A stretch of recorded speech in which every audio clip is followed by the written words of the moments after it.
let's get started. Let's do it. Yeah. So hi everyone and welcome.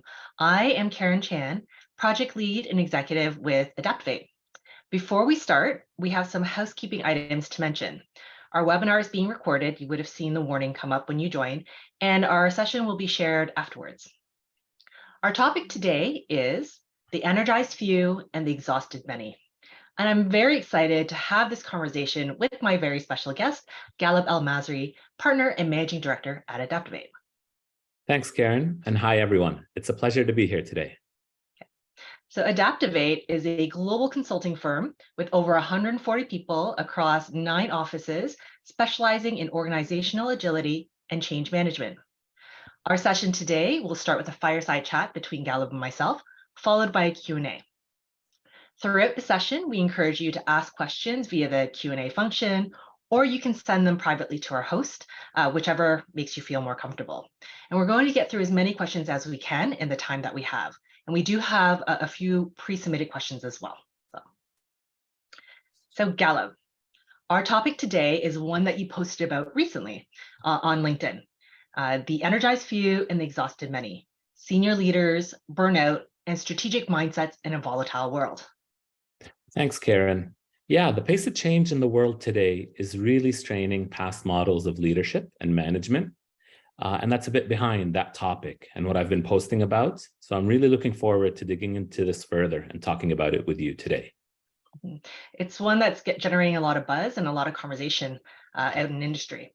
So some of our audience may not know that prior to joining ADAPTOVATE to launch our Canadian office, you served as Chief Operating Officer and Chief Transformation Officer at a very large global financial services organizations, including NN Group and ING. You helped to launch several new businesses, including 2 IPOs with values exceeding $1 billion. And you were instrumental to ING's headline-making Agile transformation.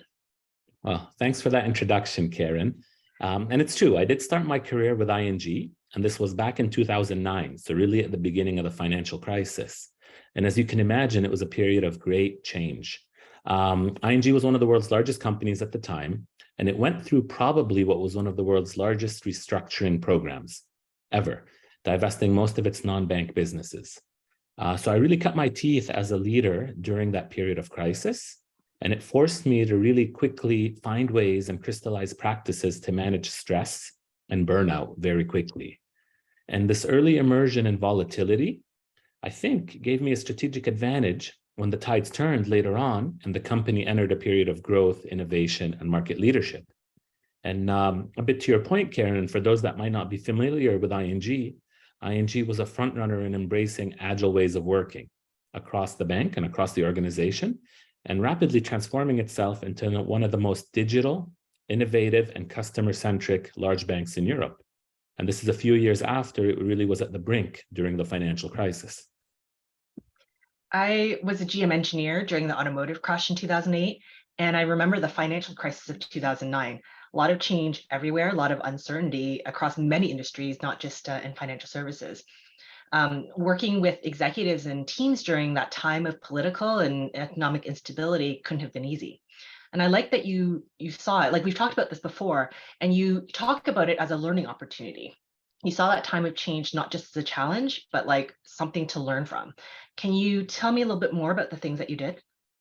Yeah, sure. I think as difficult as it was and as stressful as it was and as serious the situation was, for someone new in their career, that wasn't very risk averse, so joining a financial services company in the middle of the financial crisis, it was a tremendous learning opportunity because I had the chance to work and help support different parts of the organization, teams in different countries and jurisdictions, and I learned more about how they operate in different macro environments where rules and regulations can change very quickly.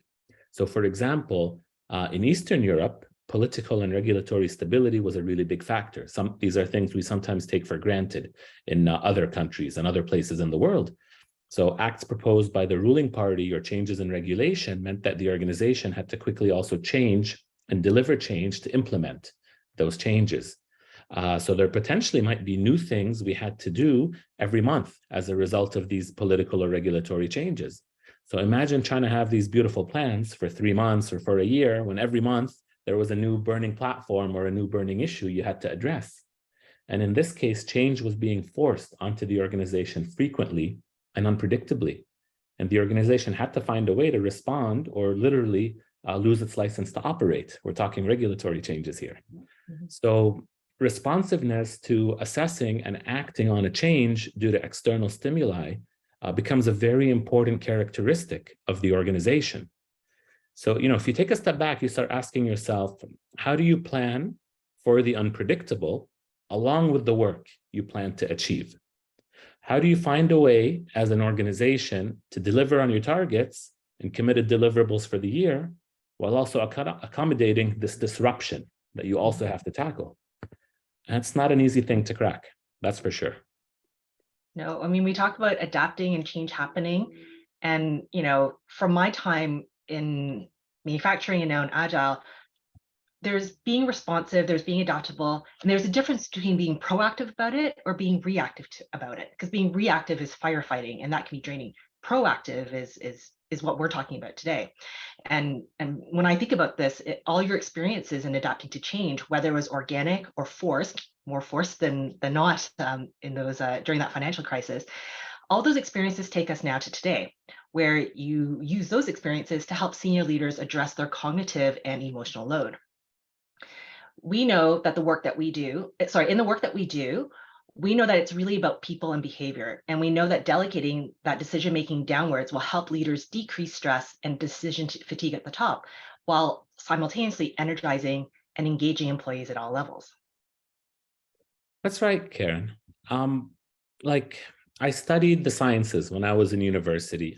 Physics was my favorite subject, so I still try to find these parallels in the world today. So I think of Newton's third law of motion, right? So for every action, there's an equal and opposite reaction. So when that external world is pushing on your team, your organization, how can you set up a situation where your team can push back, your organization can push back without it necessarily having to come up to you for decision-making? How can they react to that action in a more fluid, intuitive, natural way? How can you set that up so they feel capable and empowered to do so? And I think the other thing we sometimes forget as leaders is the opposite direction. So for every action, every request, every report, every item we want from our team, we're also pushing work out. And we can expect reactions and work in back to us. So we have to look at ourselves critically as well in terms of what level of oversight and governance is driving a lot of extra work, not just to the team, but back to us. So think of, sometimes where you might have gotten a request from your team where you couldn't act because you're about to get on a flight or you're about to do something. It was a certain escalation potentially or an issue. Did you find that it had resolved itself by the time you got off the flight or by the time you went to sleep and woke up? Mm-hmm. And then ask yourself, was it lucky? Was it chance? Or was there something there structural? And how can you get more of that done, right, within your risk tolerance? So I think that's a little bit of the idea. How can we break the relationship that we as leaders have to be such an integral part of the work being done? How can we have the team be more empowered and free to act and react to it? Yeah, I like what you said about luck versus being more structural, because when I think about luck, it's really about opportunity and timing. And so in order to take advantage of an opportunity, to take advantage of your good luck, you actually need to be ready for it. This actually segues really nicely into the conversation that we're going to have today. I am going to start with some pretty shocking statistics. In their recent Anatomy of Work report, Asana found that in the current economic conditions, 7 out of 10 executives indicated that burnout has affected their ability to make decisions. In a different report, a global consultancy surveyed 1,200 senior leaders across North America, EMEA, and APAC. And they found that 82% of leaders reported exhaustion, and nearly all of them stated a decline in mental health. 70% of these respondents stated that their top stressor is the increase in work volume compared to their pre-pandemic responsibilities. So this sounds incredibly tiring for leaders. What do you think contributes to this exhaustion? I think we've got to recognize, Karen, that the world has really changed and is changing. Mm-hmm. And information is being spread so fast and interactions are literally happening at the speed of light. There's a lot of trends to that. right? So digital being a big trend in our time, the last years. So things are no longer, and information in particular is no longer bound by physical laws of motion, right? It's now digital, so that information can travel a lot faster. It's a lot cheaper to transmit. Things are a lot more interconnected now with that digitization. Everyone has access to that data as well with simple handheld devices that you can have at home or elsewhere. So there's a lot of data being generated and being exchanged so easily that it becomes overwhelming, and it becomes really difficult to figure out what's signal and what's noise, or how to improve that ratio. These are all challenges and opportunities that we're all facing, and our organizations are all facing. And these are here to stay, and they're only going to continue to increase. And I say this because if we think to ourselves as consumers and as individuals, we like this, we need this, right? So our smartphone now is a remote control for our physical world. That's how we interact now with our world. So there are certain things we've gotten used to, we've gotten accustomed to as consumers, as potential clients of different organizations, where these trends are here to stay. So that overwhelming amount of data is here to stay.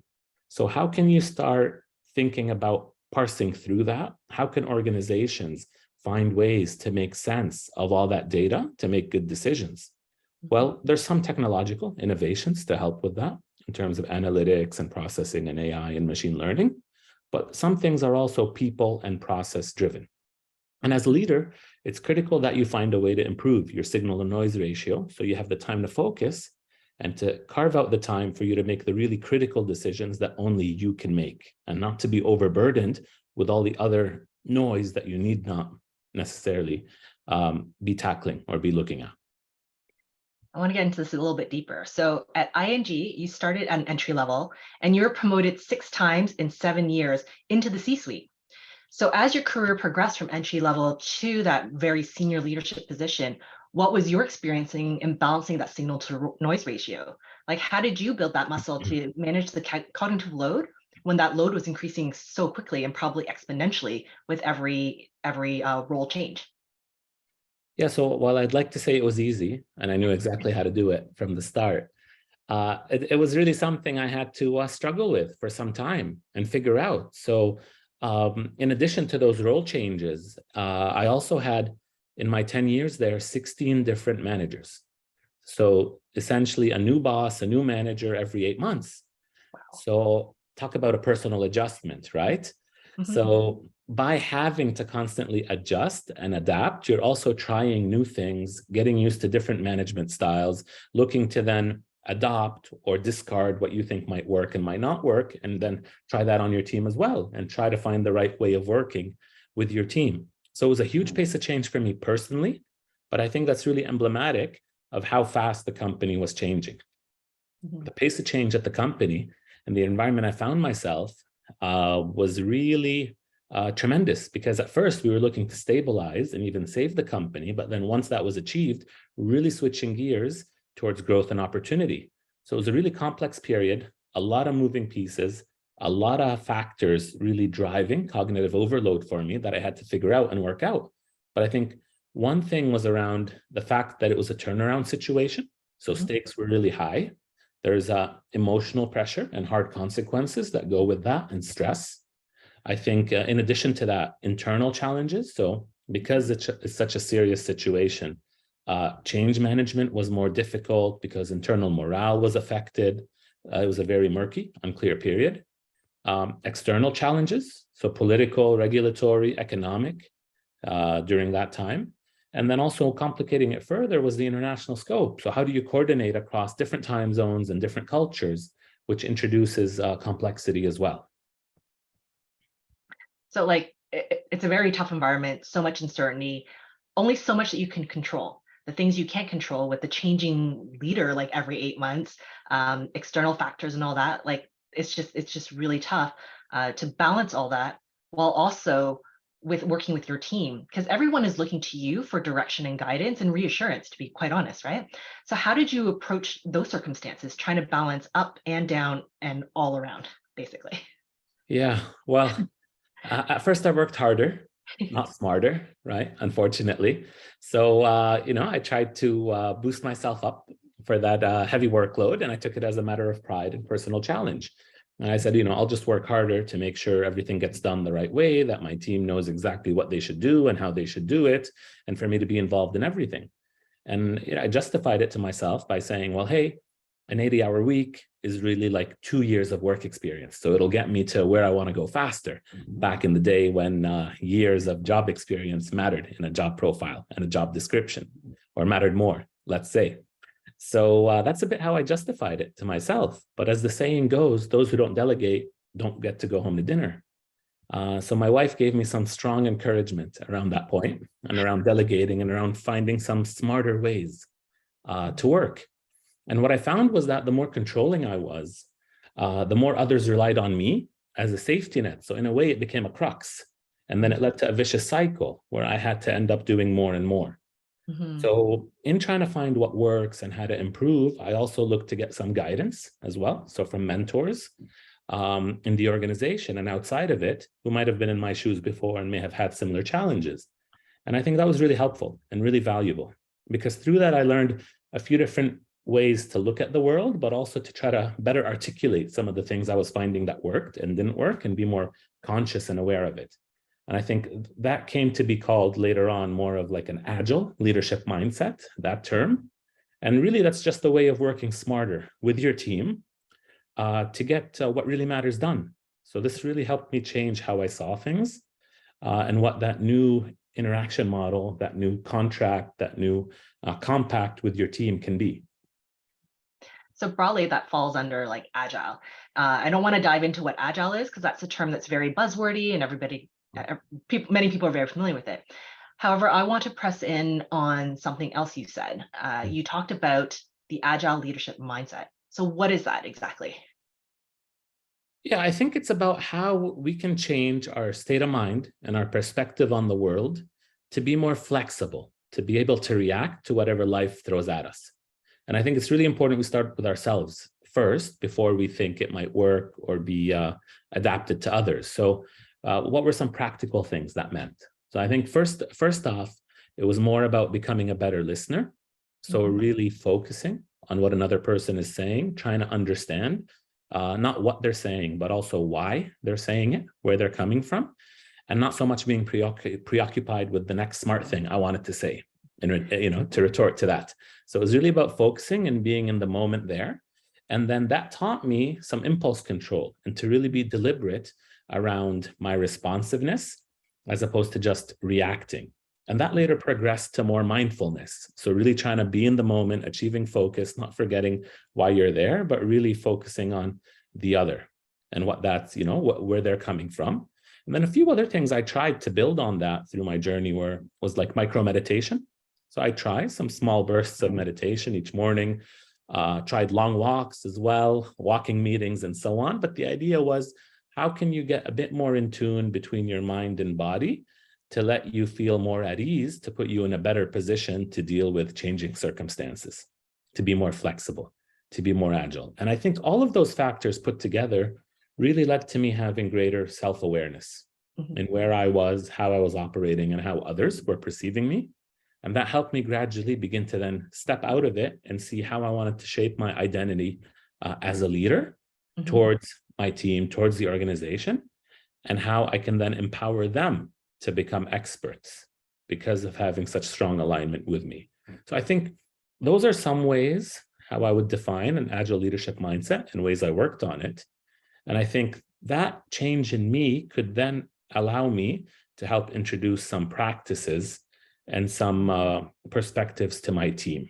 So it started with me, but then it went to that. And then I started thinking, how can we set a foundation of trust there? How can we be more in tune with each other? How can we build on that foundation of trust with some strong alignment? So they have a very clear perspective of what we're doing, why that's important.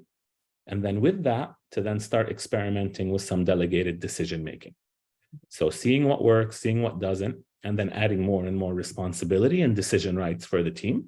That way, it helped me give it a shot. It didn't feel like it was just like a trust fall for me. I hope everything's going to work out now that we've explained what it is.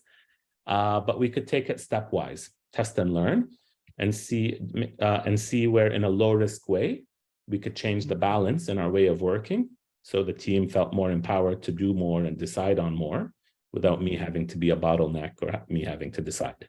Yeah, I like that you talked about empowerment. You talked about trust and freedom, and through your test and learn approach, you're able to get that place with your team. It sounds really easy, works out really well. In reality, though, as other leaders are thinking about doing this, is there a risk that they can be too trusting? Like, how do you find that line? If we give them too much freedom, maybe too soon, maybe Agile then becomes a free-for-all. Leadership's not really leadership or Agile leadership. How would you handle that risk of it being like too broad? Yeah, so I would say Agile leadership doesn't mean absent leadership, right? It's not a free-for-all. It's really strategic, because being absent would be irresponsible. So in fact, I find it means there is stronger alignment than there typically is. And there's a plan. There are norms. There are agreed modes of interaction between you and the team amongst themselves. And through that, in fact, risk management gets stronger, not worse.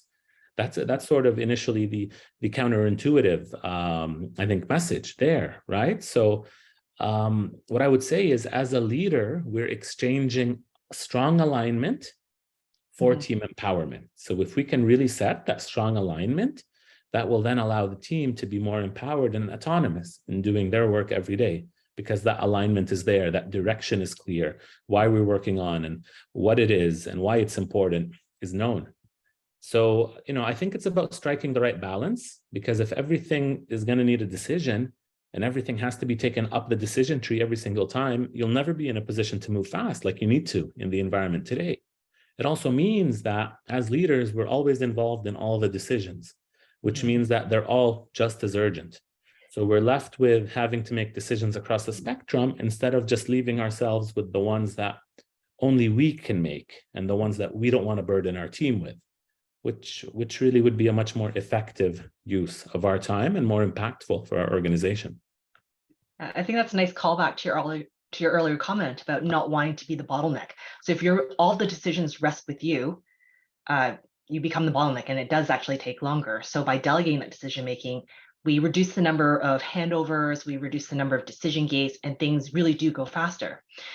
Making things go faster will certainly alleviate that pressure on leadership, as we just talked about. So tell me, what are some other benefits that agility will provide to organizations in addition to that? Not just the organization, but to the people working within them.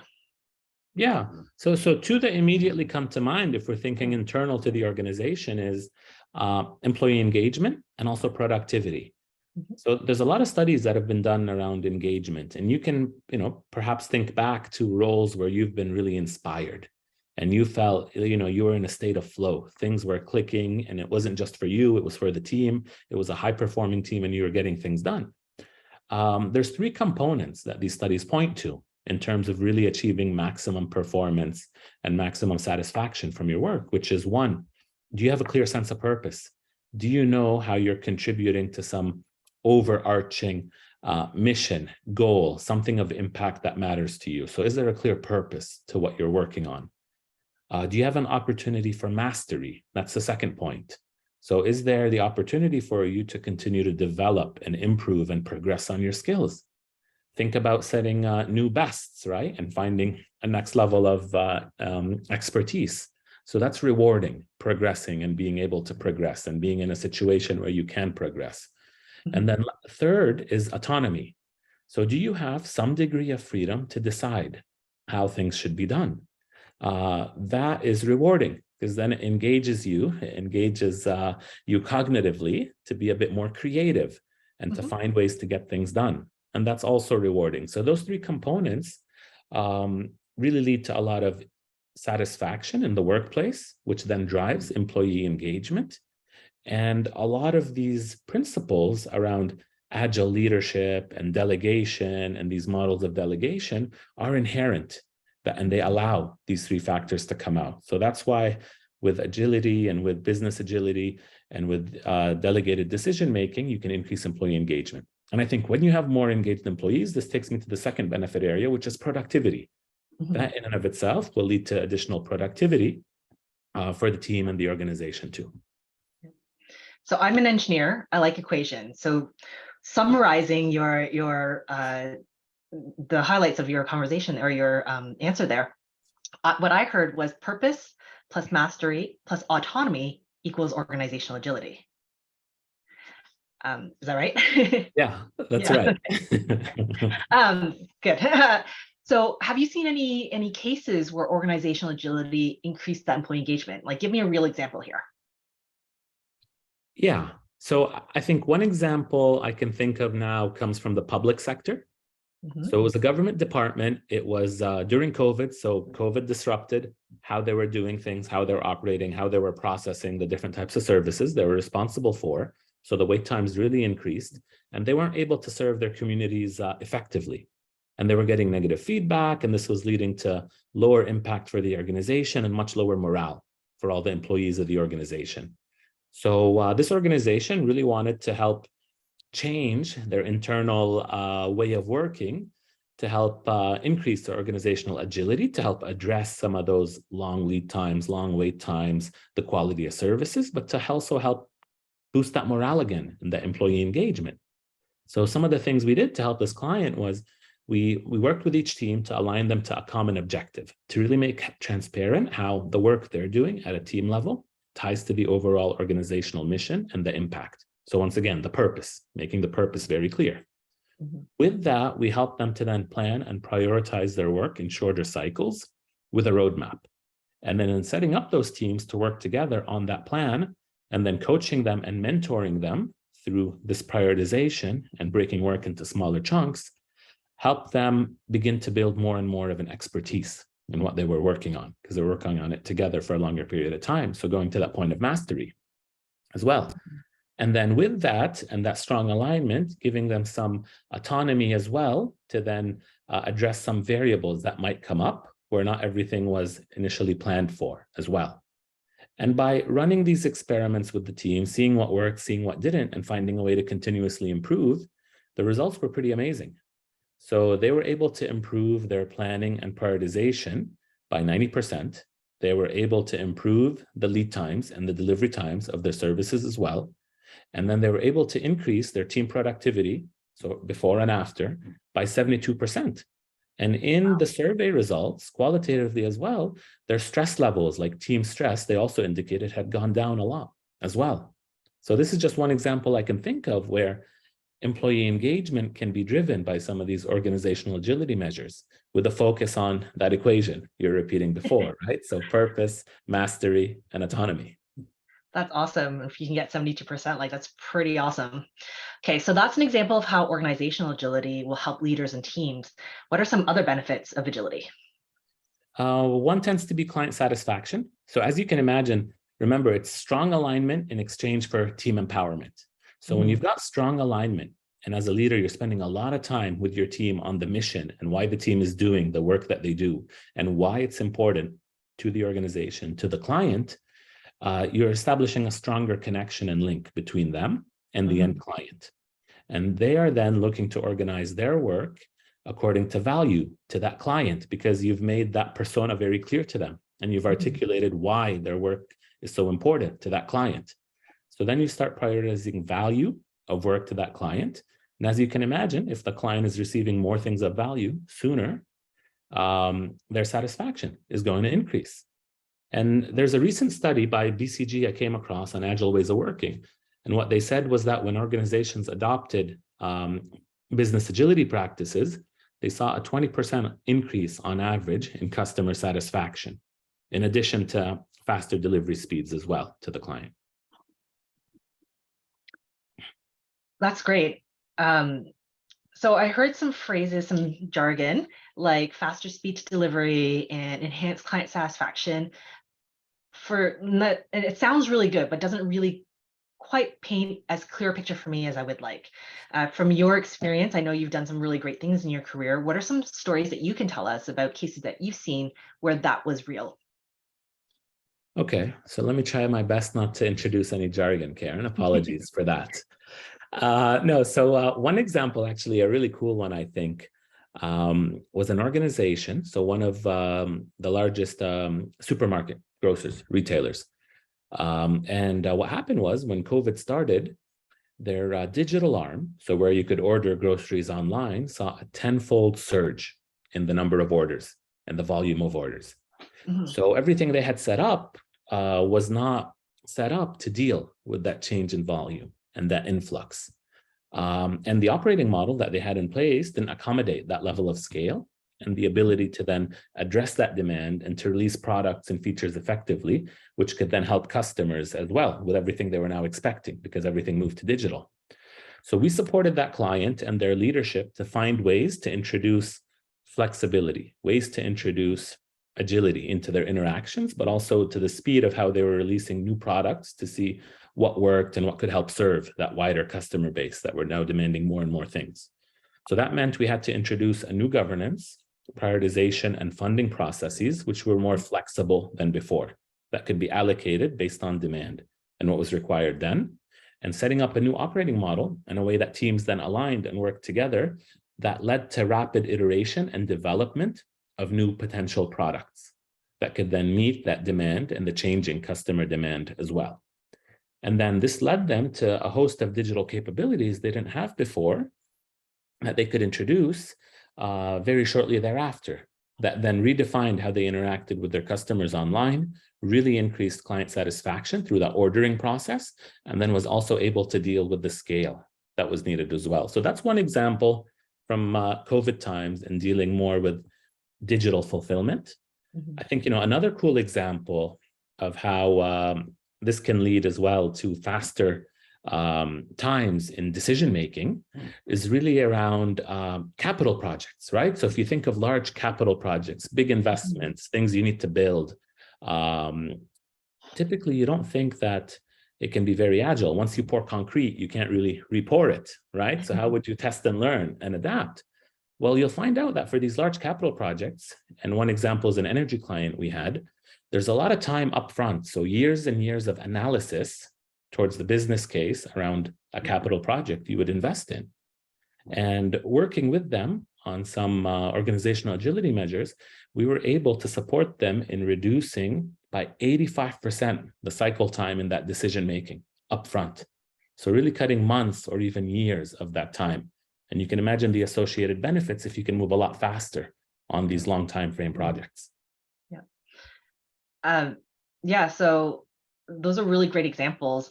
In your experiences early in your career dealing with changing political, economic, technological market changes, while wasn't not necessarily due to a pandemic, but helped prepare you to help these clients as they were facing some of these challenges. I'm glad that you were able to help them in a very, very solid way. Yeah, I think the bottom line benefits of business agility are always more obvious. Projects are delivered faster. But it's the people impact that I'm really passionate about. And the happier clients, the improved emotional well-being of employees, the increased productivity, as well as the decreased stress levels. I think that's really rewarding, being able to see that change as well. Yeah. So we've heard a lot of stories about large-scale transformations, and that might give our clients the impression that Agile is all or nothing. Is that really true? Like, does an organization need to be all in on a full transformation? I think you can always start small and test and learn. I really do. I would say, though, that you as a leader should be all in trying that, though, right? Because you're setting an example and it is a new way of working for others. So you have to stay the course and be committed and be willing to do it. And I would say you can start small, start with mindsets. So your mindset in particular, how you are going to be more flexible and adaptable and are going to try to delegate decision-making with improving your alignment with your team. Have clear goals to really have that alignment transparent, and then test and learn. See what works, see what doesn't work, double down on what works and discard what doesn't. But put in a place where you're continuously assessing and checking yourself with your team, what works, what doesn't, and what can we try to work on the next 2 weeks, the next month, the next 3 months to keep improving. That's awesome. So leadership mindset and alignment, engage the team, and test and learn. So this is really great advice for organizations who want to start integrating agility into how they work. Okay, to close out our conversation, any final words of wisdom for our leaders? There's a well-known African proverb I was reminded of recently on a podcast. What it said was, if you want to go fast, go alone. If you want to go far, go together. And I think this really beautifully captures, what we talked about today, and is just as applicable to leadership and teams as well. I really like that proverb. Yeah, it captures my philosophy on Agile as well. So thank you so much for your wonderful and insightful advice and conversation, Ghaleb, and taking us through your journey. We're going to switch over to the Q&A portion of our webinar now. All right, let's do it. Okay. All right. Now, thank you, everyone on the call, for staying with us for our conversation with Ghaleb about the energized few and the exhausted many, senior leaders, burnout, and strategic mindsets in a volatile world. So we're going to kick off things here with some questions that came through our registration link. If you have continue to have questions, please feel free to pop them into the Q&A. Our host will pass them along to myself and I can ask them to Ghaleb. So please use the chat function and send them in. Really, really appreciate it. Okay. So I'm going to start with one of our pre-submitted questions. We had talked earlier about the leadership mindset and alignment, about leadership mindset and alignment, about engaging the team and adopting a test and learn approach when starting your journey. So the first question that was pre-submitted is along those lines. So here's the question. I am not a key decision maker within my organization. How could I coach my senior leadership team to make an adjustment to an agile working environment? I think there's a few ways to go about that, but I would start with something similar to what I started with in my journey and what we also see in other places, which is start with something in your area.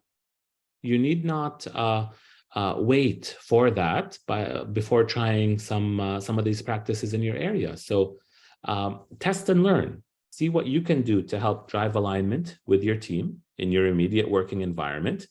Can you start setting up team members around certain initiatives, certain products, certain key outcomes that you're looking to drive? Can you get them to stay there together for a longer period of time so they get to working with each other more efficiently and more effectively? And they also have a chance to build on their skills through that. Can you look to limit some of the hierarchy and decision making and make more clear the decision rights that the team can be empowered to do? And with that, then test and learn, and then measure and see what the results are. And I think you will find a way where you'll be happy with some of the outcomes there. And I think data and results is usually the best way to start a conversation. And with what some of the learnings you're able to see in your area, you can then take that and have that discussion with senior leadership in terms of some of the things you've started testing in your area and what the wider benefits might be if they might consider adopting them. And then that'll start that conversation for future things where you can coach the senior leadership team towards agility and an agile working environment. Awesome. So here's a question that came through privately. How do I engage exhausted SMEs who have competing time-sensitive priorities? So by SMEs, I assume it's subject matter experts who have competing time-sensitive priorities, because as experts, they're being pulled in different directions and need to help a variety of different teams. That's how I interpret this. And what I would say is try to get them involved early so they can plan for it and they can carve out some of their time and their capacity to help you. So planning is critical, and planning in advance to try to get that support.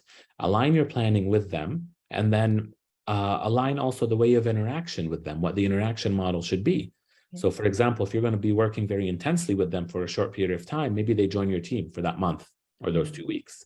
If it's more of something where they'll be providing a few hours every so often, maybe then you agree on that capacity in advance. They're not necessarily with your team, but they're available to help and support. So you've worked on that alignment mechanism. And I think that's the best way, because these are folks that have to support many different projects all at once. So that early alignment and that strong alignment is critical. I like that, because I mean, it's really encouraging people to think ahead about their connection points. You have to connect rather than reacting and then being frustrated or rushed or stressed because you can't get what you need in the time that you need it. So it's better to be proactive about it and set up those interaction models ahead of time. Yeah. Okay, here's another question. You mentioned strong alignment and empowerment. What exactly does that look like within the organization? I think to put it succinctly, it means leaders and teams know what they should be working towards and why they're doing it and why it's important.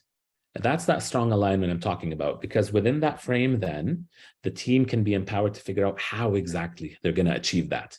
But if you know what you need to do and why you're doing it, you then have the context to really be more empowered to figure out the best way to get it.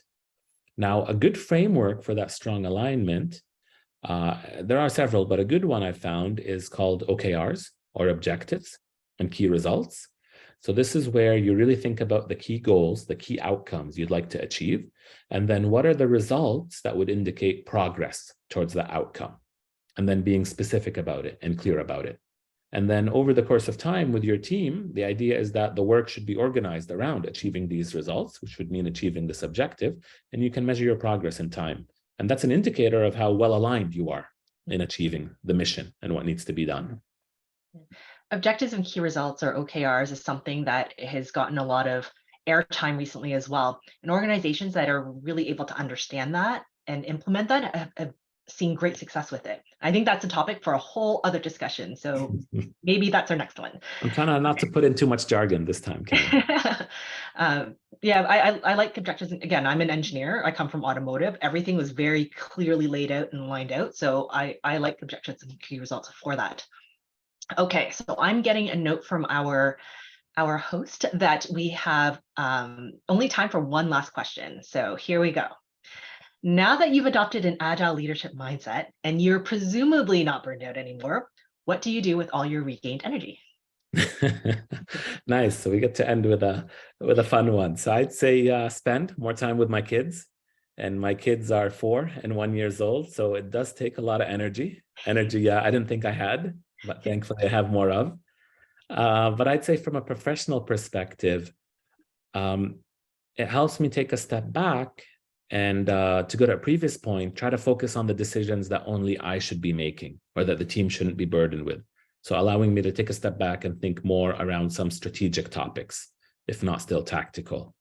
So that's a little bit more how personally this type of strong alignment and delegated decision-making is helping me. All right, thank you. That concludes our Q&A in our event. Thank you, Ghaleb, for your conversation today and for your advice and insights. Very much appreciated. Thank you, everyone on the line, again, for taking the time to attend our session and to learn more about Ghaleb, his journey, and how organizational agility can help you in this uncertain world that we live in. So Ghaleb is active on LinkedIn, posting thought leadership articles and other snippets on organizational agility there. If you'd like to continue the conversation with him, please connect with him there using the QR codes that are in our background. So ADAPTOVATE is present in a number of places, including Medium, Facebook, Twitter, Instagram, and of course our website, adaptovate.com. For those who, for the registrants here, we will be sending a recording of this webinar in the coming days via email. And in the meantime, we welcome any feedback that you might have. In the spirit of agility, reflecting and adapting and striving to be better. So thank you again. I'm Karen Chan, and thank you again for joining us today, and we hope to see you again soon. Thanks, Karen. Thanks, everyone.